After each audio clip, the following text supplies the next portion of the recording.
He was fired from a steak business, mocked for selling water, and laughed at for launching a university that collapsed in scandal.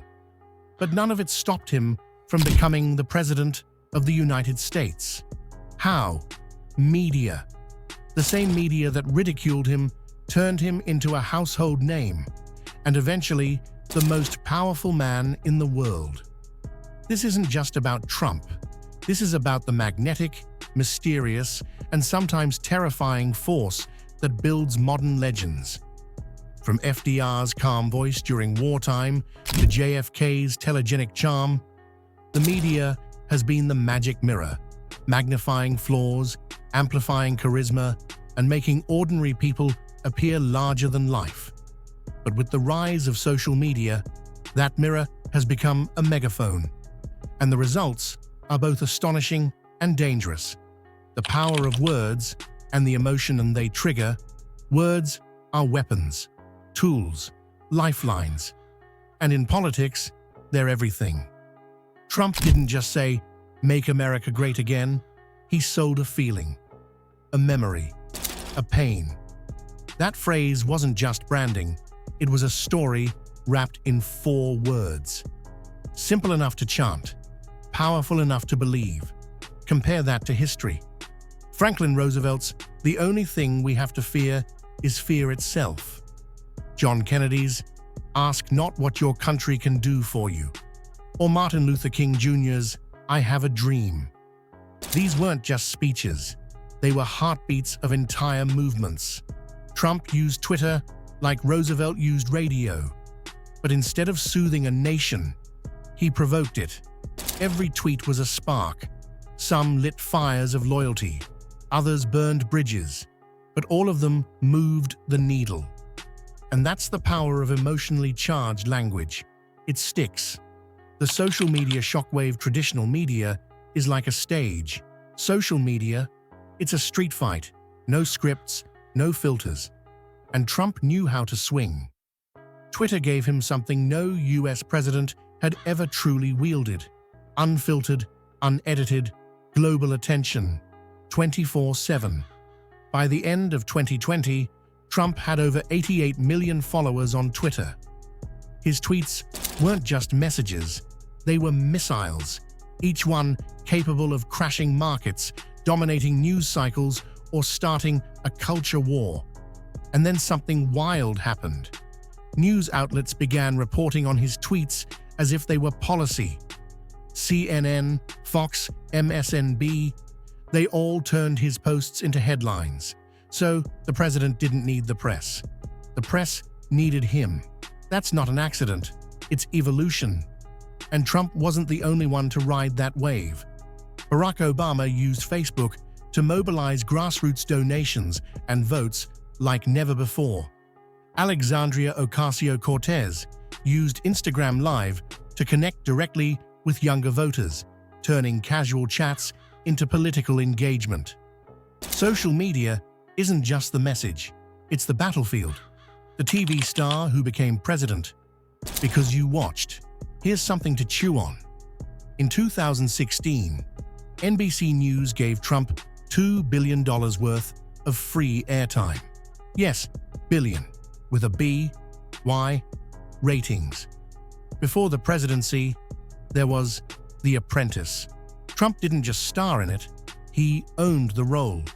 He wore wealth like armor, barked commands like a boss, and said, "You're fired," like it was Shakespeare. Millions watched, week after week, absorbing the image of a decisive, no-nonsense businessman. By the time Trump announced his candidacy, that TV version of himself was already president in many people's minds. This is the stunning truth. For over a decade, television built a myth. Then, voters pulled the lever for the myth. That's how powerful media is. It makes fiction feel like fact. Traditional media, kingmaker or pawn. Traditional media's role wasn't just background noise, it was central. Headlines painted Trump as a disruptor, a joke, a circus act, until the circus took over the tent.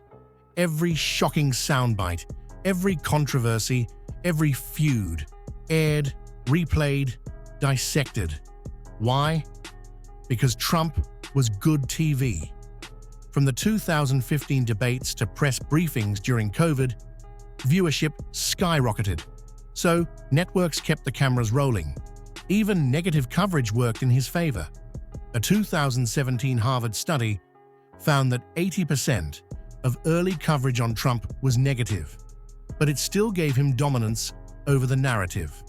Compare that to the past. FDR's fireside chats weren't confrontational, they were comforting. JFK's debate against Nixon didn't rely on outrage, it relied on poise. But today, the louder the voice, the bigger the spotlight.